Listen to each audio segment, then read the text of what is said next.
Hello दोस्तों। तो हम अपनी आज की वीडियो में देखने वाले हैं बिहार का राष्ट्रीय आंदोलन में क्या योगदान रहा। उससे एग्जामों में बनने वाले कुछ ट्रेंडिंग क्वेश्चंस देखेंगे एमसीक्यू फॉर्मेट में। और इसके पहले भी एक वीडियो अपलोड हुआ होगा जिसमें बिहार का राष्ट्रीय आंदोलन में योगदान क्या रहा। तो ये सेकंड पार्ट है। फर्स्ट पार्ट वीडियो के डिस्क्रिप्शन में मैं दूंगा, तो आप वहां से आप उसको देख सकते हैं। और ये वीडियो देखने के बाद आपका बिहार से रिलेटेड कोई भी एग्जाम राष्ट्रीय आंदोलन से खास करके पूछता है तो आप कोई भी क्वेश्चन स्किप नहीं करेंगे। ये एग्ज़ाम फ़ायदा करेगा आपके पीएससी पीटी एग्ज़ाम, साथ ही मेंस एग्ज़ाम के लिए भी उपयोगी होगा। और बिहार एडीओ एग्ज़ाम, बिहार दरोगा मेंस के एग्ज़ाम और बिहार सीजीएल एग्ज़ाम सभी के लिए ये वीडियो इंपॉर्टेंट रहने वाला है। तो अगर इन सभी एग्ज़ामों के प्रिपरेशन कर रहे हैं तो आप इसको एक बार ज़रूर देखिएगा। तो चलिए स्टार्ट करते हैं अपनी वीडियो को। हाँ, तो साथियों यहाँ पे पहला क्वेश्चन हमारा है कि सदाकत आश्रम का निर्माण किसके द्वारा किया गया था। तो पटना में सदाकत आश्रम का निर्माण जो है मजरूल हक के द्वारा किया गया था। ऑप्शन सी करेक्ट हो जाएगा। नेक्स्ट क्वेश्चन है कि मजरूल हक ने सदाकत आश्रम का निर्माण किसके द्वारा दान की गई जमीन पर किया था। तो ये खैरो मियाँ ने दान किया था जमीन, उसी पे सदाकत आश्रम का निर्माण किया था मजरूल हक ने।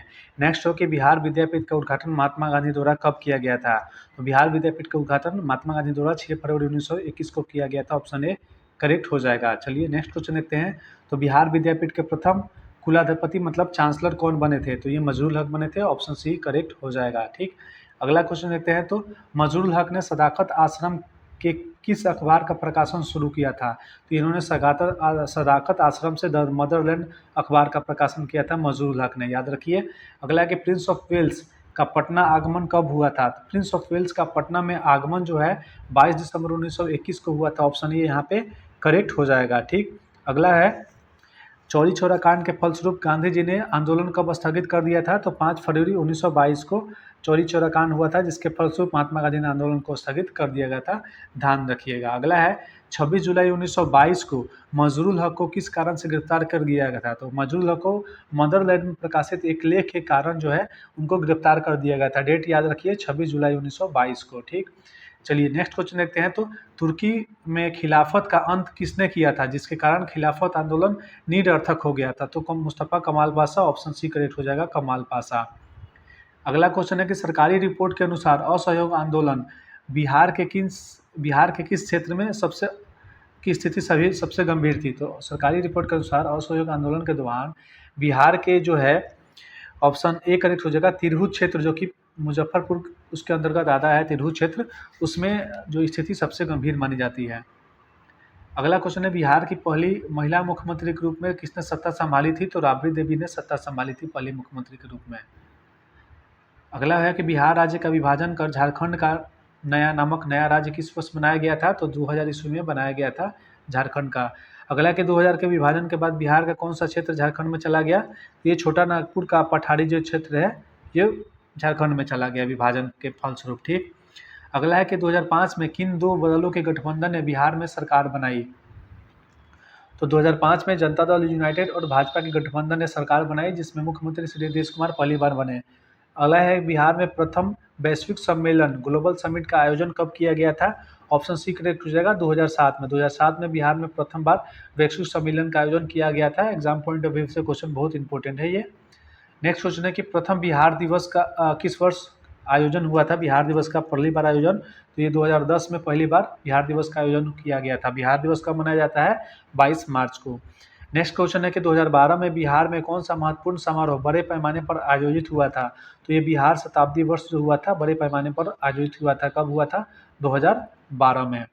नेक्स्ट क्वेश्चन देखते हैं। तो 2014 के संसदीय चुनाव के बाद नीतीश कुमार के इस्तीफे के बाद बिहार का मुख्यमंत्री कौन बना। तो ये जीतन मांझी बना। तो 1900 ऑप्शन बी करेक्ट हो जाएगा। अगला है 2015 के विधानसभा चुनाव में महागठबंधन में कौन कौन से प्रमुख दल शामिल हुए थे। तो option B Janata Dal United, Rajad और कांग्रेस, ये महागठबंधन में शामिल थे ये सभी तीनों दल। अगला क्वेश्चन है बिहार 2000 के विभाजन के बाद बिहार को मुख्य रूप से किस चीज़ का नुकसान हुआ। तो जब झारखंड का विभाजन हुआ तो झारखंड में खनिज संपदा और औद्योगिक क्षेत्र चले गए, जिसके कारण विभाजन को नुकसान हुआ बिहार को। अगला है कि मंडल आयोग की नियुक्ति 1979 में किस प्रधानमंत्री के कार्यकाल के दौरान की गई थी। तो मंडल आयोग की नियुक्ति जो है ये पिछड़ा वर्ग से रिलेटेड समिति है, आयोग है, और इसका जो 1979 में गठन किया गया था उस समय प्रधानमंत्री मोरारजी देसाई थे। अगला है कि मंडल आयोग की सिफारिशों को 1989 में किस प्रधानमंत्री ने लागू किया था? तो ये बीपी सिंह ने लागू किया था। ऑप्शन सी करेक्ट हो जाएगा।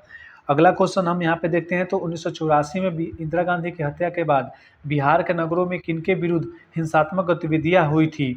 तो ये क्वेश्चन पूछा है किनके विरुद्ध हिंसात्मक गतिविधियां हुई थी? तो ऑप्शन बी करेक्ट हो जाएगा, सिखों के विरुद्ध। ऑप्शन बी सिखों के विरुद्ध। चलिए अगला क्वेश्चन देखते हैं तो 1989 में बिहार के किस क्षेत्र में भीषण सांप्रदायिक दंगे हुए थे जिसका उल्लेख इस पृष्ठ में मतलब इस ऑप्शन में किया गया है? तो ऑप्शन सी भागलपुर में जो दंगे हुए थे भीषण 1989 में। अगला हुआ भागलपुर में दंगों के समय बिहार के मुख्यमंत्री कौन थे? तो उसमें बिहार के मुख्यमंत्री सत्येंद्र नारायण सिंह थे। ऑप्शन बी करेक्ट हो जाएगा। अगला है कि श्री लालू प्रसाद पहली बार बिहार के मुख्यमंत्री कब बने थे? लालू प्रसाद बिहार के पहली बार मुख्यमंत्री ऑप्शन यहाँ पे बी करेक्ट हो जाएगा, 1990 में बने थे, 1990 में। अगला है कि लाल कृष्ण आडवाणी की रथ यात्रा को रोकने के विरोध में बिहार की राजधानी पटना में किस पर सांप्रदायिक तनाव हुआ था? तो ऑप्शन ए करेक्ट हो जाएगा, 1990 में हुआ था। नेक्स्ट क्वेश्चन है कि प्रसिद्ध चारा घोटाले का विवाद किस वर्ष सामने आया था? तो चारा घोटाले का विवाद जो है ऑप्शन सी करेक्ट हो जाएगा, 1995 में सामने आया था। Option C. अगला क्वेश्चन है कि 1996 में चारा घोटाले के सिलसिले में किस नेता को अभियुक्त बनाया गया था? तो लालू प्रसाद यादव को बनाया। ऑप्शन सी करेक्ट हो जाएगा। श्री कृष्ण सिंह की मृत्यु के बाद 1961 में बिहार के मुख्यमंत्री कौन बने थे? तो श्री कृष्ण सिंह की मृत्यु के बाद विनोदानंद झा जो है बिहार के मुख्यमंत्री बने थे 1961 में। विनोदानंद झा ने 1963 में किस योजना के कारण मुख्यमंत्री पद से त्यागपत्र दे दिया? तो श्री कृष्ण सिंह ने कामराज योजना के कारण मुख्यमंत्री पद से त्याग दे दिया 1963 में। चलिए नेक्स्ट क्वेश्चन देखते हैं तो कृष्ण वल्लभ सहाय के कार्यकाल के दौरान 1967 में किस शहर में भीषण हिंदू मुस्लिम दंगे हुए थे? ऑप्शन सी जमशेदपुर में। नेक्स्ट क्वेश्चन है कि बिहार किस वर्ष भीषण अकाल की चपेट में आया था जिसका उल्लेख इस पाठ में इस ऑप्शन में किया गया था? तो ऑप्शन 1966 से 67 में भीषण अकाल आया था बिहार में। नेक्स्ट है कि 1967 के चुनावों के बाद बिहार में विभिन्न गैर कांग्रेसी दलों ने मिलकर किस दल का गठन किया था? तो इसका करेक्ट हो जाएगा ऑप्शन बी संयुक्त विधायक दल का। नेक्स्ट है कि बिहार में पहली बार साझा सरकार के मुख्यमंत्री कौन बने थे? बिहार में साझा सरकार के पहली बार मुख्यमंत्री श्री माया प्रसाद सिन्हा बने थे। ऑप्शन सी करेक्ट हो जाएगा। नेक्स्ट क्वेश्चन है कि बिहार में पहली बार राष्ट्रपति शासन किस वर्ष लागू किया गया था? बिहार में पहली बार राष्ट्रपति शासन 1968 में लागू किया गया था। ऑप्शन बी करेक्ट हो जाएगा। ये कई एग्जामों में पूछा जा गया क्वेश्चन है। गुजरात के नवनिर्माण आंदोलन से प्रेरित होकर बिहार में छात्र आंदोलन किस वर्ष शुरू हुआ था? 1974 में शुरू हुआ था बिहार में छात्र आंदोलन। अगला है कि इलाहाबाद उच्च न्यायालय द्वारा प्रधानमंत्री इंदिरा गांधी के चुनाव को अवैध घोषित करने के बाद देश में आंतरिक आपातकाल की घोषणा कब की गई थी? तो ये 25 जून 1975 को, डेट याद रखिए 25 जून 1975 को। नेक्स्ट क्वेश्चन है कि बिहार में आपातकाल के विरोध में किसने संपूर्ण क्रांति का विचार प्रस्तुत किया था? तो आपातकाल के विरोध में श्री जयप्रकाश नारायण ने संपूर्ण क्रांति का विचार प्रस्तुत किया था। क्वेश्चन 40 नंबर है कि 1946 में बिहार में अंतरिम सरकार का गठन किसके नेतृत्व में किया गया था? तो करेक्ट ऑप्शन ऑप्शन सी हो जाएगा, श्री कृष्ण सिंह के नेतृत्व में। ऑप्शन सी करेक्ट हो जाएगा। चलिए नेक्स्ट क्वेश्चन देखते हैं तो संविधान सभा के प्रथम अध्यक्ष कौन चुने गए थे जो बिहार से संबंधित थे? तो संविधान सभा के प्रथम अध्यक्ष जो थे डॉक्टर सच्चिदानंद चुना गया था। हालांकि ये एक अस्थायी अध्यक्ष थे और बाद में डॉक्टर राजेंद्र प्रसाद संविधान सभा के अस्थायी अध्यक्ष चुने गए। नेक्स्ट क्वेश्चन है कि स्वतंत्र भारत में बिहार के पहले राज्यपाल कौन बने थे? तो जयराम दास दौलत राम पहले राज्यपाल बने थे बिहार के। चलिए अगला क्वेश्चन देखते हैं। 1946 से 47 के दौरान बिहार में हुए सांप्रदायिक दंगों की पृष्ठभूमि में मुस्लिम लीग का कौन सा निर्णय था? तो मुस्लिम लीग ने डायरेक्ट एक्शन डे यानी प्रत्यक्ष कार्रवाई दिवस का निर्णय लिया। 44 नंबर क्वेश्चन है कि बिहार में जमींदारी प्रथा को किस पर समाप्त कर दिया गया था? जमींदारी प्रथा को बिहार में ऑप्शन सी 1950 में समाप्त कर दिया गया था। ऑप्शन सी इसका करेक्ट हो जाएगा। चलिए अगला क्वेश्चन देखते हैं तो बिहार में जमींदारी प्रथा को समाप्त करने में किस नेता ने महत्वपूर्ण भूमिका निभाई थी? तो श्री कृष्ण वल्लभ सहाय ने प्रमुख भूमिका निभाई थी। ऑप्शन सी करेक्ट हो जाएगा। अगला है कि जो स्वतंत्र भारत में बिहार के पहले मुख्यमंत्री के रूप में किसने शपथ ली थी? तो स्वतंत्र भारत में श्री कृष्ण सिंह बिहार के पहले मुख्यमंत्री के रूप में शपथ ली थी। नेक्स्ट क्वेश्चन है कि 26 जनवरी 1950 को बिहार भारत का किस आधार पर दूसरा सबसे बड़ा राज्य बना था? तो ये जनसंख्या के आधार पर दूसरा सबसे बड़ा राज्य बना था। अगला क्वेश्चन है कि बिहार का राष्ट्रीय आंदोलन अगला क्वेश्चन है स्वतंत्र भारत में प्रथम आम चुनाव किस पर आयोजित किए थे? तो आम चुनाव 1952 में हुए थे। ऑप्शन सी यहाँ पे हमारा करेक्ट हो जाएगा। नेक्स्ट क्वेश्चन है कि 1952 से 57 तक बिहार में किस राजनीतिक दल की सरकार निरंतर सत्ता में रही? तो 1952 से लेकर 1957 तक कांग्रेस की सरकार निरंतर सत्ता में रही थी। नेक्स्ट क्वेश्चन है, भारत छोड़ो आंदोलन के दौरान बिहार में कितने व्यक्ति बंदी बनाए गए थे? तो भारत छोड़ो आंदोलन के दौरान बिहार में 1500 से अधिक व्यक्ति जो है बंदी बनाए गए थे। यहाँ पे 51वां नंबर क्वेश्चन क्या है कि ब्रिटिश प्रधानमंत्री क्लीमेंट एटली ने भारत में सत्ता हस्तांतरण की प्रक्रिया कब तक पूरा होने की घोषणा की थी?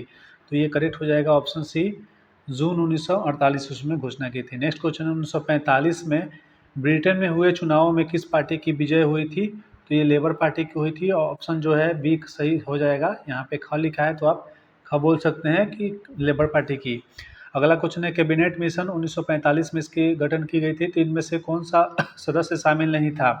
तो कैबिनेट मिशन में Pethick Lawrence, Stafford Cripps, PV Alexander शामिल थे, परंतु लॉर्ड माउंटबेटन शामिल नहीं थे। लॉर्ड माउंटबेटन कौन थे? तो ये स्वतंत्र भारत के गवर्नर जनरल थे लॉर्ड माउंटबेटन। ठीक। अगला क्वेश्चन है 1940 में मुस्लिम लीग ने किस प्रस्ताव के माध्यम से पाकिस्तान की स्थापना की मांग रखी थी? तो 1940 में पाकिस्तान लाहौर प्रस्ताव के माध्यम से पाकिस्तान की स्थापना की मांग रखी गई थी। नेक्स्ट क्वेश्चन है ब्रिटिश सरकार ने युद्ध के दौरान किस प्रस्ताव के माध्यम से भारत को स्वशासी राज्य यानी डोमिनियन का दर्जा देने की बात कही थी? तो क्रिप्स प्रस्ताव, ऑप्शन बी सही हो जाएगा। अगला क्वेश्चन है कैबिनेट मिशन ने भारत के लिए किस प्रकार की संरचना का प्रस्ताव दिया था?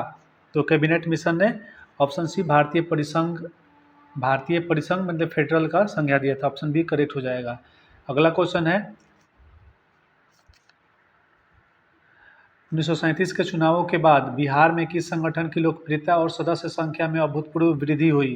तो मुस्लिम लीग की। ऑप्शन जो बी है करेक्ट हो जाएगा, मुस्लिम लीग की। नेक्स्ट क्वेश्चन है द्वितीय विश्व युद्ध की समाप्ति के बाद भारत में राजनीतिक प्रक्रिया कब बहाल हुई? तो ये ऑप्शन सी करेक्ट हो जाएगा। 1945 में विश्व युद्ध की समाप्ति के बाद भारत में राजनीतिक प्रक्रिया बहाल हुई। नेक्स्ट 59 नंबर क्वेश्चन है भारत छोड़ो आंदोलन के दौरान बिहार में कुल कितने व्यक्ति शहीद हुए थे? भारत छोड़ो आंदोलन 1942 में हुआ था और उसमें बिहार से कुल जो लोग शहीद हुए थे उनकी संख्या जो थी 134 थी, 134 लोग। नेक्स्ट क्वेश्चन है राम मनोहर लोहिया के अनुसार आज़ाद दस्ता जैसे संगठनों की आवश्यकता क्यों महसूस की गई? तो युवाओं की संघर्ष की भावना को सही दिशा देने के लिए और सरकार के दमन का मुकाबला करने के लिए। तो ऑप्शन इसका जो है डी करेक्ट हो जाएगा, क और ख दोनों। ठीक। चलिए नेक्स्ट क्वेश्चन की तरफ आगे बढ़ते हैं। अगला है बिहार के किन जिलों में नेपाल के आज़ाद दस्ता से प्रेरित होकर संगठनों की स्थापना की गई थी? तो इसका करेक्ट हो जाएगा भागलपुर और पूर्णिया। ऑप्शन जो है बी करेक्ट हो जाएगा, भागलपुर और पूर्णिया में। नेक्स्ट क्वेश्चन है वर्ष 1943 के अंत तक आज़ाद दस्ता की गतिविधियां क्यों स्थिर यानी कमज़ोर पड़ गई? तो जयप्रकाश नारायण और राम मनोहर लोहिया की गिरफ्तारी हो गई, इसी कारण 1943 के अंत तक आज़ाद दस्ता की गतिविधियां कमज़ोर हो गई। नेक्स्ट क्वेश्चन है जयप्रकाश नारायण ने किस क्रांतिकारी संगठन के साथ संपर्क बनाने की कोशिश की जो सफल नहीं हो सकी? तो इन्होंने आज जो है जयप्रकाश नारायण ने आज़ाद हिंद सरकार, सुभाष चंद्र बोस की जो फौज थी आज़ाद हिंद सरकार, उसके साथ संपर्क बनाने की कोशिश की जो सफल नहीं हो सकी। अगला क्वेश्चन है सिवान थाने पर राष्ट्रीय झंडा फहराने की कोशिश में कौन पुलिस की गोलियों के शिकार हुए? तो ये फूलेना प्रसाद श्रीवास्तव। ऑप्शन जो सी है फूलेना प्रसाद श्रीवास्तव, ये करेक्ट हो जाएगा। नेक्स्ट क्वेश्चन है भारत छोड़ो आंदोलन के दौरान किस स्वतंत्रता सेनानी ने सारण में पुलिस थाने को जला दिया था? तो जगलाल चौधरी ने सारण में पुलिस थाने को भारत छोड़ो आंदोलन के दौरान जला दिया था। अगला क्वेश्चन है कटिहार थाने पर झंडा लगाने की कोशिश में 13 अगस्त 1942 को 13 वर्षीय बालक को पुलिस ने गोली मार दी थी, उनका नाम क्या था? तो ये ध्रुव कुमार। ऑप्शन जो ख है वो सही हो जाएगा, ध्रुव कुमार, वो 13 वर्ष के ही थे। नेक्स्ट क्वेश्चन है तिरहुत प्रमंडल में लगभग कितने महीनों तक जनता का शासन रहा और क्रांतिकारी सरकारें कार्य करती रही? तो 2 महीने तक, ऑप्शन जो है ख सही हो जाएगा 2 महीने। अगला है छोटा नागपुर क्षेत्र जो कि अब झारखंड में पड़ता है, में किस विशेष आंदोलनकारी समूह ने ब्रिटिश सत्ता को चुनौती दी थी? तो मुंडा क्रांतिकारियों ने, ऑप्शन ख सही हो जाएगा, मुंडा क्रांतिकारियों ने। अगला क्वेश्चन है अमरपुर बांका में राष्ट्रीय सरकार के स्थापना के बाद गांवों में किस संस्थाओं का गठन किया गया? तो पंचायतों और रक्षा दलों का, ऑप्शन सी ग सही हो जाएगा। नेक्स्ट क्वेश्चन है पटना सचिवालय गोलीकांड के समय पटना के डीएम जिलाधीश कौन थे? तो जी आर्चर, WG आर्चर थे पटना सचिवालय गोलीकांड के समय वहाँ के डीएम। तो यहाँ 70 क्वेश्चन कंप्लीट होते हैं और अभी और 70 क्वेश्चन, लगभग 174 टोटल क्वेश्चन होंगे। तो आप धैर्य बना के रखिए। अगर आप शुरू से अंत तक ये वीडियो देखेंगे तो राष्ट्रीय आंदोलन में बिहार का योगदान से रिलेटेड कोई भी क्वेश्चन आप नहीं छोड़ेंगे। तो चलिए 71 क्वेश्चन देखते हैं। 11 अगस्त 1942 को सचिवालय भवन के सामने झंडा फहराने के क्रम में कितने छात्र शहीद हो गए थे? तो 7 छात्र शहीद हो गए थे, ऑप्शन सी करेक्ट हो जाएगा, 7 छात्र। नेक्स्ट क्वेश्चन है शहीद स्मारक का औपचारिक अनावरण 1956 में किसके द्वारा किया गया था? तो डॉक्टर राजेंद्र प्रसाद के द्वारा किया गया, ऑप्शन सी करेक्ट हो जाएगा। नेक्स्ट क्वेश्चन है 12 अगस्त को पटना में पूर्ण हड़ताल के बाद कांग्रेस मैदान में किसकी अध्यक्षता में सभा आयोजित हुई थी? तो ऑप्शन इसका क हो जाएगा सही, जगत नारायण लाल के नेतृत्व में। नेक्स्ट क्वेश्चन है भारत छोड़ो आंदोलन के दौरान जयप्रकाश नारायण ने युवकों को छापामार युद्ध का प्रशिक्षण देने के लिए किस दल का गठन किया था? तो आज़ाद दस्ता का गठन किया था जयप्रकाश नारायण ने। अगला क्वेश्चन है आज़ाद दस्ता का पहला प्रशिक्षण शिविर नेपाल के किस जंगल में गठित किया गया था? तो ये राजविलास जंगल था, ऑप्शन बी ख सही हो जाएगा। अगला क्वेश्चन है आज़ाद दस्ता के प्रशिक्षण शिविर के निदेशक कौन थे? तो आज़ाद दस्ता के निदेशक जो थे सरदार नित्यानंद सिंह थे, ऑप्शन जो है ख सही हो जाएगा, सरदार नित्यानंद सिंह। नेक्स्ट क्वेश्चन है आज़ाद दस्ता के सदस्यों को मुख्य रूप से कितने प्रकार की कार्रवाइयों की शिक्षा दी जाती थी? तो 3 प्रकार की कार्रवाइयों की शिक्षा दी जाती थी, ऑप्शन ख सही हो जाएगा। अगला क्वेश्चन है पाठ के अनुसार आज़ाद दस्ता की गतिविधियों का मुख्य उद्देश्य क्या था? तो सरकार के विरुद्ध तोड़फोड़ करना ताकि युद्ध कार्यों में बाधा पहुंचे, ऑप्शन ख सही हो जाएगा। अगला क्वेश्चन है निम्नलिखित में से कौन सा कार्य आज़ाद दस्ता की प्रशिक्षण योजना में शामिल था? तो उपयुक्त सभी, मतलब संचार साधनों को नष्ट करना, औद्योगिक संस्थाओं को क्षति पहुंचाना और यातायातों के साधनों को क्षति पहुंचाना, यानी कि उपयुक्त सभी इसका करेक्ट आंसर हो जाएगा। ठीक, अगला क्वेश्चन देखते हैं आशा सहाय किस वर्ष नेताजी सुभाष चंद्र बोस की आज़ाद हिंद फौज में शामिल हुई? तो ये ऑप्शन सी करेक्ट हो जाएगा, 1943 में। चलिए अगला क्वेश्चन देखते हैं 1946 में जापान से वापस लौटने के बाद आशा सहाय ने महिलाओं के लिए कौन सा मुख्य कार्य किया? तो हथियार चलाने का प्रशिक्षण देना आशा सहाय ने मुख्य कार्य किया। चलिए अगला क्वेश्चन देखते हैं मार्च 1942 में ब्रिटिश प्रधानमंत्री विंस्टन चर्चिल ने भारत को युद्ध के बाद क्या देने की घोषणा की थी? तो औपनिवेशिक स्वराज डोमिनियन स्टेट का दर्जा देने की घोषणा की थी ब्रिटिश प्रधानमंत्री विंस्टन चर्चिल ने। चलिए नेक्स्ट क्वेश्चन देखते हैं स्टैफोर्ड क्रिप्स किस तिथि को भारत की व्यवस्था की रूपरेखा प्रस्तुत करने के लिए भारत आए थे? तो ये 22 मार्च 1942 को, 22 मार्च 1942 डेट याद रखिए। चलिए अगला क्वेश्चन देखते हैं तो भारत छोड़ो आंदोलन के दौरान बिहार प्रदेश कांग्रेस कमेटी की बैठक 31 जुलाई को किसने बुलाई थी? तो ये बिहार प्रदेश कांग्रेस कमेटी की बैठक जो थी 31 जुलाई को बुलाई थी डॉक्टर राजेंद्र प्रसाद ने, ऑप्शन बी करेक्ट हो जाएगा। चलिए नेक्स्ट क्वेश्चन देखते हैं तो 31 जुलाई को किस स्थान पर छात्रों और युवकों द्वारा कांग्रेस के कार्यक्रम को समर्थन देने की योजना बनाई गई थी? तो अंजुमन इस्लामिया हॉल में, अंजुमन इस्लामिया हॉल में, इसका ऑप्शन सी करेक्ट हो जाएगा। चलिए नेक्स्ट क्वेश्चन देखते हैं तो भारत छोड़ो प्रस्ताव पारित होने के अगले दिन 9 अगस्त 1942 को डॉक्टर राजेंद्र प्रसाद को किस जिलाधिकारी ने गिरफ्तार किया था? तो ये ऑप्शन ए सही हो जाएगा, WG आर्चर ने गिरफ्तार किया था। चलिए अगला क्वेश्चन देखते हैं गिरफ्तारी के बाद डॉक्टर राजेंद्र प्रसाद को किस जेल में भेजा गया था? तो उनको बांकीपुर जेल में भेजा गया था, ऑप्शन बी करेक्ट हो जाएगा, बांकीपुर जेल में। ठीक है, अगला क्वेश्चन है सरकारी नीतियों के विरुद्ध में बिहार के किस अधिवक्ता मतलब एडवोकेट जनरल ने अपने पद से इस्तीफा दे दिया था, तो बलदेव सहाय ने दे दिया था इस्तीफा। ऑप्शन बी करेक्ट हो जाएगा। अगला क्वेश्चन है, भारत छोड़ो आंदोलन के दौरान महिलाओं ने किन स्थानों को अपना निशाना बनाया था? तो इसका करेक्ट हो जाएगा सरकारी भवनों को, थानों को और डाकघरों को। ठीक, अगला क्वेश्चन देखते हैं। तो 31 अक्टूबर 1939 को बिहार में किस नेता ने अपनी सरकार से त्यागपत्र दिया था? तो अनुग्रह नारायण सिंह ने त्यागपत्र दिया था। ऑप्शन सी करेक्ट हो जाएगा। नेक्स्ट क्वेश्चन है, खिलाफत आंदोलन 1919 ईस्वी के प्रचार और चंदा इकट्ठी करने के लिए किस महिला नेता ने पटना, भागलपुर और मुंगेर की यात्रा की थी? तो अमीना बानो बेगम, जिनको बी अम्मा भी कहा जाता था। अगला क्वेश्चन है, बी अम्मा ने बिहार में खिलाफत आंदोलन के दौरान लगभग कितनी राशि इकट्ठी कर ली थी? तो इन्होंने 80,000 रुपये इकट्ठी कर ली थी। ऑप्शन सी करेक्ट हो जाएगा। नेक्स्ट क्वेश्चन है, 1921 से 22 के असहयोग आंदोलन में विदेशी वस्तुओं के बहिष्कार और पर्दा प्रथा के विरोध में बिहार की किन महिलाओं की सक्रिय भूमिका थी?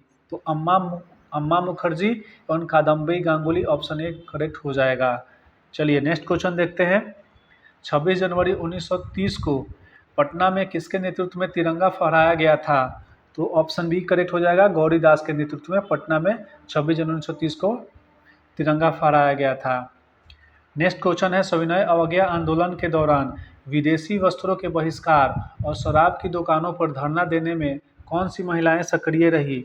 तो विंध्यवासिनी देवी, रामकिशोर देवी, श्रीमती हसन इमाम और माधुरी देवी, चंद्रावती देवी। तो ये सभी सक्रिय रही। ऑप्शन डी करेक्ट हो जाएगा। नेक्स्ट क्वेश्चन है, प्रभावती देवी जो राष्ट्रीय आंदोलन के रचनात्मक कार्यक्रमों में अग्रणी थी, किसकी पत्नी थी? तो ये जयप्रकाश नारायण की पत्नी थी प्रभावती देवी। अगला क्वेश्चन है, प्रभावती देवी ने अपना काफ़ी समय किस आश्रम में बिताया था? प्रभावती देवी ने अपना जो है काफ़ी समय वो बिताया था साबरमती आश्रम में। ऑप्शन बी करेक्ट हो जाएगा, साबरमती आश्रम में। नेक्स्ट क्वेश्चन है, 1946 के बाद महिलाओं के बीच चख को लोकप्रिय बनाने के लिए पटना के कदम कुआं में महिला चख समिति की स्थापना किसने की थी? तो ऑप्शन बी करेक्ट हो जाएगा, प्रभावती देवी ने की थी। अगला क्वेश्चन है, 1942 के भारत छोड़ो आंदोलन के दौरान ब्रिटिश सरकार के विरोध में आक्रामक गतिविधियों में भाग लेने वाली प्रमुख महिला कौन थी? तो ये राम दुलारी सिन्हा, तारा रानी, कृष्णा देवी। उपयुक्त सभी थी। ऑप्शन डी करेक्ट हो जाएगा, उपयुक्त सभी। अगला क्वेश्चन है, भारत सरकार कानून 1919 के तहत बिहार में द्वैत शासन का प्रयोग किस तिथि से आरंभ हुआ था? तो 29 दिसंबर 1920 से आरंभ हुआ था, 29 दिसंबर 1920 से। चलिए नेक्स्ट क्वेश्चन देखते हैं। तो द्वैत शासन के समय बिहार के प्रथम भारतीय गवर्नर के रूप में किसने पदभार ग्रहण किया था? तो इसका करेक्ट हो जाएगा Satyendra Prasad Sinha. Option C correct हो जाएगा, सत्येंद्र प्रसाद सिन्हा। नेक्स्ट क्वेश्चन है, 1935 के भारत सरकार कानून के अंतर्गत बिहार से किसे पृथक कर एक नया प्रांत बनाया गया 1935 में? तो ऑप्शन सी करेक्ट हो जाएगा, 1935 के भारत सरकार कानून के तहत 1936 में उड़ीसा का अलग गठन किया गया था। चलिए नेक्स्ट क्वेश्चन देखते हैं। तो किस वर्ष के कानून के अंतर्गत बिहार विधायिका में द्वितीय सदन की व्यवस्था की गई थी? तो 1935 के कानून के तहत। ऑप्शन सी करेक्ट हो जाएगा। अगला क्वेश्चन देखते हैं। जनवरी 1937 के चुनावों में बिहार विधानसभा के कुल 152 सीटों में से कांग्रेस ने कितनी सीटों पर चुनाव लड़ा था? तो कांग्रेस ने कुल 107 सीटों पर चुनाव लड़ा था, 152 सीटों में से। ऑप्शन बी करेक्ट हो जाएगा। नेक्स्ट क्वेश्चन है, 1937 के चुनाव के बाद बिहार के तत्कालीन राज्यपाल एमजी हैलेट ने किसे सरकार बनाने का निमंत्रण दिया था? तो श्री कृष्ण सिंह को। ऑप्शन सी करेक्ट हो जाएगा, श्री कृष्ण सिंह को राज्यपाल एमजी हैलेट ने सरकार बनाने का निमंत्रण दिया था। अगला क्वेश्चन है, श्री कृष्ण सिंह द्वारा सरकार बनाने से इनकार करने के बाद बिहार के पहले प्रधानमंत्री, उस समय जो है प्रांतीय सरकार के प्रधानमंत्री मुख्यमंत्री को कहा जाता था, तो कौन बने थे? तो मोहम्मद यूनुस बने थे। ऑप्शन बी करेक्ट हो जाएगा, मोहम्मद यूनुस। चलिए नेक्स्ट क्वेश्चन देखते हैं। तो मोहम्मद यूनुस के नेतृत्व में बिहार में पहला भारतीय मंत्रिमंडल किस तिथि को गठित हुआ था? तो ऑप्शन बी करेक्ट हो जाएगा, 1 अप्रैल 1937 को गठित हुआ था, 1 अप्रैल 1937 को। नेक्स्ट क्वेश्चन है, मोहम्मद यूनुस किस पार्टी के नेता थे? तो मोहम्मद यूनुस जो थे ये मुस्लिम लीग के नेता थे। ऑप्शन बी करेक्ट हो जाएगा, मुस्लिम लीग। अगला है कि सॉरी मुस्लिम लीग नहीं, बिहार इंडिपेंडेंस मुस्लिम पार्टी के, बिहार इंडिपेंडेंस मुस्लिम पार्टी के नेता थे मोहम्मद यूनुस। इसको करेक्ट कर लीजिएगा, बिहार इंडिपेंडेंस मुस्लिम पार्टी के। अगला क्वेश्चन है, बिहार में श्री कृष्ण सिंह के नेतृत्व में कांग्रेस का मंत्रिमंडल अंततः कब गठित हुआ? ऑप्शन बी करेक्ट हो जाएगा, 20 जुलाई 1937 को, 20 जुलाई 1937 को। चलिए नेक्स्ट क्वेश्चन देखते हैं। तो मोहम्मद यूनुस के विरुद्ध सरकारी भेदभाव के बाद बिहार में किस पार्टी की लोकप्रियता में भारी वृद्धि हुई? तो मुस्लिम लीग की। ऑप्शन सी करेक्ट हो जाएगा, मुस्लिम लीग की। नेक्स्ट क्वेश्चन है, 1937 में बिहार का भ्रमण कर मुस्लिम लीग के लिए सदस्यता अभियान किसने चलाया था? मोहम्मद अली जिन्ना ने चलाया था। ऑप्शन बी करेक्ट हो जाएगा, मोहम्मद अली जिन्ना ने। अगला क्वेश्चन है, 1938 में बिहार के बुनकर समुदाय द्वारा किस संस्था की स्थापना की गई थी? तो ऑप्शन सी हो जाएगा, मोमिन कांग्रेस की, मोमिन कांग्रेस की। अगला क्वेश्चन है, मोमिन कांग्रेस की स्थापना किसके नेतृत्व में की गई थी जो मुस्लिम लीग के प्रभाव को कम करने में सक्रिय रहे? तो अब्दुल कयूम अंसारी, अब्दुल कयूम अंसारी के नेतृत्व में। ऑप्शन ए करेक्ट हो जाएगा।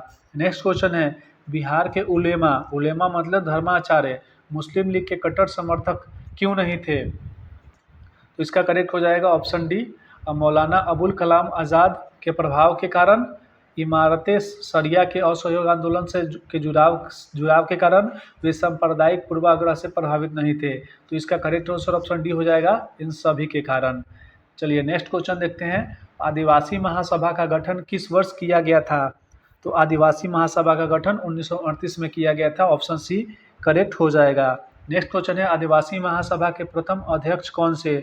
तो आदिवासी महासभा के प्रथम अध्यक्ष थियोडोर सूरीन थे। ऑप्शन बी करेक्ट हो जाएगा, थियोडोर सूरीन।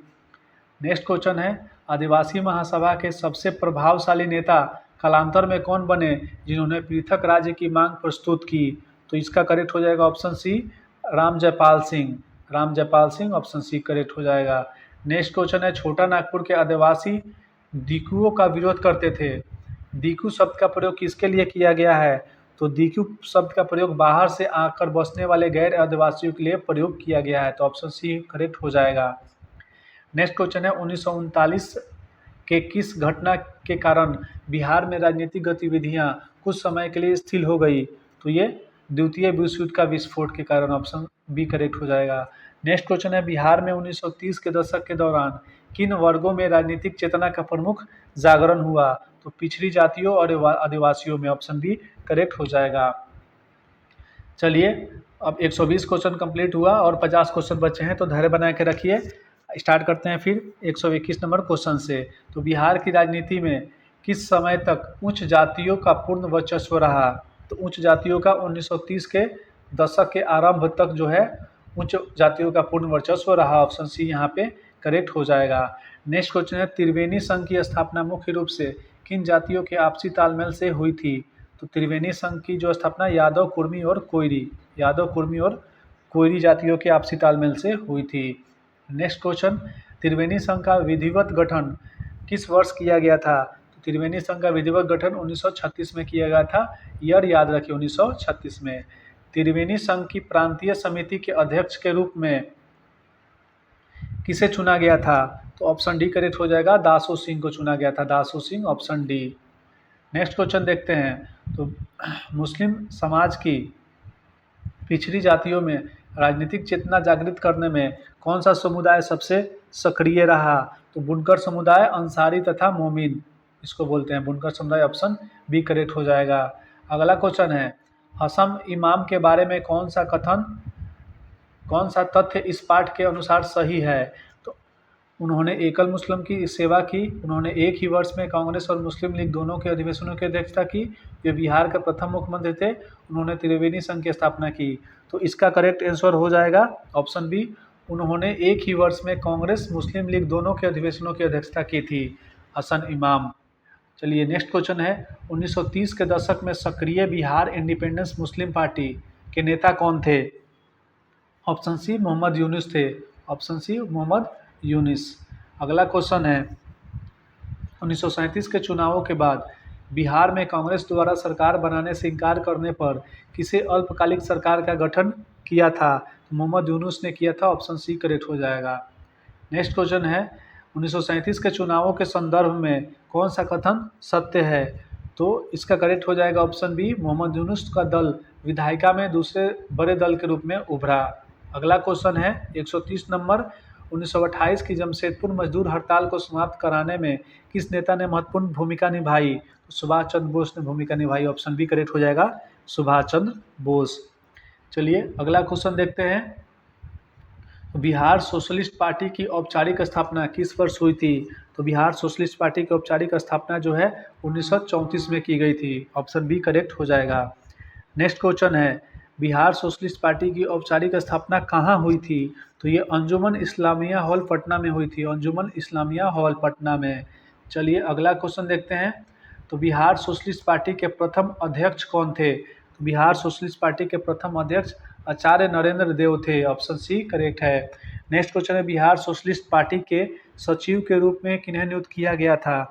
तो सचिव के रूप में जयप्रकाश नारायण को नियुक्त किया गया था। ऑप्शन डी यहाँ पे करेक्ट हो जाएगा, जयप्रकाश नारायण। अगला क्वेश्चन है बिहार प्रांतीय फॉरवर्ड ब्लॉक की कार्यकारिणी की बैठक पटना में कब हुई थी? तो 20 अक्टूबर 1940 को। इसका डेट याद रखिए, 20 अक्टूबर 1940 को।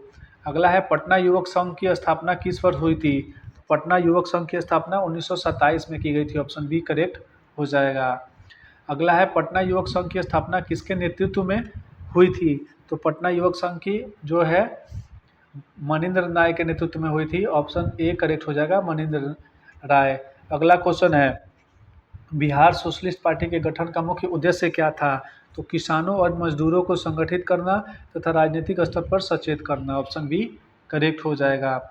अगला क्वेश्चन है 1942 के भारत छोड़ो आंदोलन में किनकी भूमिका निर्णायक रही थी? तो ऑप्शन सी छात्रों तथा युवकों की भूमिका निर्णायक रही थी। नेक्स्ट क्वेश्चन है 1936 में किसान सभा की सदस्यता बढ़कर कितनी हो गई थी? तो 2,50,000 हो गई थी 1936 में किसान सभा की सदस्य संख्या। तो यहाँ पे 140 क्वेश्चन कंप्लीट होते हैं। चलिए आगे हम बढ़ते हैं। आगे है बरहिया टाल क्षेत्र में जमींदारी उन्मूलन के लिए चलाए गए आंदोलन में किसकी भूमिका सर्वाधिक महत्वपूर्ण थी? तो ये कार्यानंद शर्मा की जो है सर्वाधिक महत्वपूर्ण भूमिका रही थी। ऑप्शन सी करेक्ट हो जाएगा। नेक्स्ट क्वेश्चन है जमशेदपुर वर्क्स एसोसिएशन की स्थापना 1920 में किसके नेतृत्व में की गई थी? तो एस.एन. हल्दर और मुकेश चक्रवर्ती के नेतृत्व में। ऑप्शन ए करेक्ट हो जाएगा। अगला है 1929 में झरिया में हुए अखिल भारतीय ट्रेड यूनियन कांग्रेस के अधिवेशन में किसे अध्यक्ष चुना गया था? तो इसका करेक्ट हो जाएगा ऑप्शन सी पंडित जवाहरलाल नेहरू को। ऑप्शन सी पंडित जवाहरलाल नेहरू को। चलिए नेक्स्ट क्वेश्चन देखते हैं। बिहार में किसान आंदोलन के दौरान किसानों का झुकाव साम्यवादी दल की ओर क्यों बढ़ा? तो ऑप्शन बी कांग्रेस के उदासीन रवैये के कारण बिहार के किसान आंदोलन के दौरान किसानों का झुकाव कम्युनिस्ट पार्टी की तरफ बढ़ा। अगला क्वेश्चन है बिहार में हरिजन सेवक संघ की शाखाएं किस आंदोलन के दौरान खोली गई? तो ऑप्शन बी करेक्ट हो जाएगा सविनय अवज्ञा आंदोलन के दौरान। नेक्स्ट क्वेश्चन है गांधी जी ने सामूहिक सविनय अवज्ञा के स्थान पर व्यक्तिगत सविनय अवज्ञा का प्रस्ताव कब रखा? तो 12 जुलाई 1933 को। ऑप्शन ए करेक्ट हो जाएगा 12 जुलाई 1933 को। चलिए अगला क्वेश्चन है मुंगेर में 1922 से 23 में किसान सभा का गठन किसके द्वारा किया गया था? तो मुंगेर में शाह मोहम्मद जुबेर और श्री कृष्ण सिंह के नेतृत्व में जो है किसान सभा का गठन किया गया था 1922-23 में। अगला क्वेश्चन है बिहार में किसान सभा की औपचारिक स्थापना स्वामी सहजानंद सरस्वती द्वारा कब की गई थी? तो 4 मार्च 1928 को की गई थी। ऑप्शन बी करेक्ट हो जाएगा। अगला क्वेश्चन है नवंबर 1929 ईस्वी में सोनपुर मेले के अवसर पर स्थापित प्रांतीय किसान सभा के प्रथम अध्यक्ष कौन थे? तो ये स्वामी सहजानंद सरस्वती थे। ऑप्शन सी करेक्ट हो जाएगा। नेक्स्ट क्वेश्चन है वर्ष 1929 में किस नेता ने बिहार की यात्रा कर किसानों में चेतना जगाने का कार्य किया? तो ये सरदार वल्लभ भाई पटेल। ऑप्शन बी करेक्ट हो जाएगा। चलिए अगला क्वेश्चन की तरफ बढ़ते हैं। तो पटना युवक संघ की स्थापना किस वर्ष की गई थी? तो 1927 में पटना युवक संघ की स्थापना की गई थी। नेक्स्ट क्वेश्चन है किसान सभा की बढ़ती लोकप्रियता को दबाने के लिए जमींदारों द्वारा किस राजनीतिक दल की स्थापना सितंबर 1932 में की गई थी? तो यूनाइटेड पॉलिटिकल पार्टी की स्थापना सितंबर 1932 में जमींदारों द्वारा किसान सभा की लोकप्रियता को रोकने के लिए की गई थी। यूनाइटेड पॉलिटिकल पार्टी की स्थापना। नेक्स्ट क्वेश्चन है, अखिल भारतीय किसान सभा का गठन कब हुआ था? तो अखिल भारतीय किसान सभा का गठन जो है 1936 में हुआ था। ऑप्शन सी यहाँ पे करेक्ट हो जाएगा। नेक्स्ट क्वेश्चन है, अखिल भारतीय किसान सभा के महासचिव के रूप में किसे नियुक्त किया गया था? तो अखिल भारतीय किसान सभा के महासचिव के रूप में प्रोफेसर एन.जी. रंगा को नियुक्त किया गया था। प्रोफेसर एन.जी. रंगा को। नेक्स्ट क्वेश्चन है, बिहार में नमक सत्याग्रह का औपचारिक आरंभ किस तिथि को हुआ था?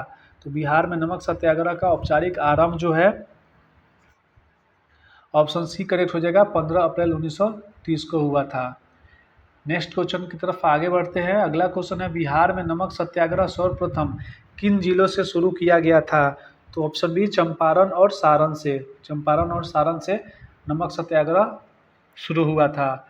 अगला क्वेश्चन है, सविनय अवज्ञा आंदोलन के दौरान छपरा जेल के कैदियों ने नंगी हड़ताल क्यों की थी? तो छपरा जेल के कैदियों ने स्वदेशी वस्त्रों की मांग की और विदेशी वस्त्रों के बहिष्कार के लिए की थी। अगला क्वेश्चन है, मई 1930 में स्थापित पटना स्वदेशी लीग, मई 1930 में स्थापित पटना स्वदेशी लीग के अध्यक्ष कौन बनाए गए थे? तो इसका करेक्ट हो जाएगा सर अली इमाम। सर अली इमाम बनाए गए थे। अगला क्वेश्चन है, बिहार में सविनय अवज्ञा आंदोलन के दौरान नमक कानून के अलावा किस कर यानी टैक्स को बंद करने के लिए आंदोलन हुआ था? तो ये चौकीदारी कर को, ऑप्शन बी करेक्ट हो जाएगा। चौकीदारी कर और नमक कर को बंद करने के लिए आंदोलन हुआ था। नेक्स्ट क्वेश्चन है, बिहार सरकार द्वारा कांग्रेस को अवैध संगठन कब घोषित कर दिया गया था? तो बिहार सरकार द्वारा कांग्रेस को 30 जून 1930 को अवैध संगठन घोषित कर दिया गया था। नेक्स्ट क्वेश्चन है, जुलाई 1930 में डॉक्टर राजेंद्र प्रसाद की गिरफ्तारी के बाद उन्हें कितने महीने की कैद की सज़ा हुई थी? तो उन्हें 6 महीने की सज़ा हुई थी। ऑप्शन बी करेक्ट हो जाएगा। नेक्स्ट क्वेश्चन है, गांधी इरविन समझौते के बाद आंदोलन कब स्थगित किया गया था? गांधी इरविन समझौते के बाद 4 जनवरी 1932 को आंदोलन स्थगित कर दिया गया था। नेक्स्ट क्वेश्चन है, 4 जनवरी 1932 को सविनय अवज्ञा आंदोलन दोबारा शुरू होने पर बिहार के किन नेताओं को बंदी बनाया गया? प्रमुख नेताओं को बंदी बनाया गया। तो राजेंद्र प्रसाद, ब्रजकिशोर प्रसाद और कृष्ण बल्लभ सहाय, उपयुक्त दोनों को। इसलिए करेक्ट आंसर हो जाएगा ऑप्शन सी, उपयुक्त दोनों को। नेक्स्ट क्वेश्चन है, आंदोलन के दूसरे चरण के दौरान बिहार के किस स्थान पर गोलीकांड हुआ जिसमें कई लोग मारे गए? तो ये मोतिहारी में गोलीकांड हुआ था जिसमें कई लोग मारे गए। नेक्स्ट क्वेश्चन है, बिहार में स्वराज दल का गठन कब हुआ था? तो बिहार में स्वराज दल का गठन फरवरी 1923 में हुआ था। ऑप्शन बी करेक्ट हो जाएगा, फरवरी 1923 में।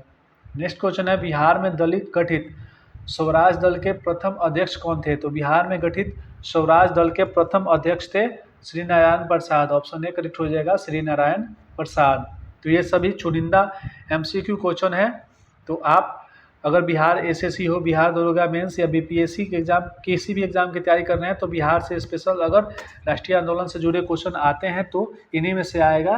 तो आप जरूर वीडियो को लाइक जरूर करिएगा। चलिए अगला क्वेश्चन देखते हैं। 1922 में कांग्रेस का अधिवेशन बिहार के किस नगर में हुआ था? तो 1922 में कांग्रेस का अधिवेशन जो है गया में हुआ था। ऑप्शन सी करेक्ट हो जाएगा। नेक्स्ट क्वेश्चन है, गया अधिवेशन 1922 की अध्यक्षता किसने की थी? तो गया अधिवेशन की अध्यक्षता की थी देशबंधु चित्तरंजन दास ने। ऑप्शन सी यहाँ पे करेक्ट हो जाएगा। नेक्स्ट क्वेश्चन है कि बिहार में स्वराज दल के सचिव के रूप में किसे नियुक्त किया गया था? तो बिहार में स्वराज दल के सचिव के रूप में अब्दुल बारी को नियुक्त किया गया था। ऑप्शन बी करेक्ट हो जाएगा, अब्दुल बारी। अगला क्वेश्चन है, साइमन कमीशन का पटना आगमन किस तिथि को हुआ था? साइमन कमीशन का पटना में आगमन जो है 12 दिसंबर 1928 को हुआ था। इसलिए ऑप्शन बी करेक्ट हो जाएगा, 12 दिसंबर 1928 को। अगला क्वेश्चन है, साइमन कमीशन के बहिष्कार के लिए बिहार में किसके नेतृत्व में सर्वदलीय बैठक आयोजित की गई थी? तो अनुग्रह नारायण सिन्हा के नेतृत्व में। नेक्स्ट क्वेश्चन है, 1923 के चुनाव में स्वराज पार्टी को बिहार विधानसभा परिषद में कितनी सीटें प्राप्त हुई थी? तो ये 10 सीटें प्राप्त हुई थी 1923 के चुनाव में स्वराज पार्टी को। अगला क्वेश्चन देखते हैं। तो इमारत सरिया नामक संस्था का गठन बिहार के किस स्थान पर किया गया था? तो इमारत सरिया नामक संस्था का गठन जो है वो बिहार के गया में किया गया था। ऑप्शन सी यहाँ पे हमारा करेक्ट हो जाएगा, गया में। संपूर्ण स्वराज का प्रस्ताव कांग्रेस के किस अधिवेशन में पारित किया गया था? तो संपूर्ण स्वराज का प्रस्ताव कांग्रेस के लाहौर अधिवेशन में पारित किया गया था 1929 के। तो यहाँ पे हमारे बिहार और इंडिया हिस्टोरी राष्ट्रीय आंदोलन से जुड़े जो भी इंपॉर्टेंट एमसीक्यू बनने वाले हैं एग्जाम में वो सारे के सारे कंप्लीट होते हैं। तो विश्वास करिए, अगर आपको बिहार और राष्ट्रीय आंदोलन से जुड़े कोई भी टॉपिक से क्वेश्चन एग्जाम में बनता है तो अब अगर आप शुरू से अंत तक इस वीडियो को देख लेते हैं तो आप क्वेश्चन को स्किप नहीं करेंगे। तो अगर चैनल पर नए हैं, कंटेंट अच्छा लग रहा है तो इसको लाइक करें, चैनल को सब्सक्राइब करें।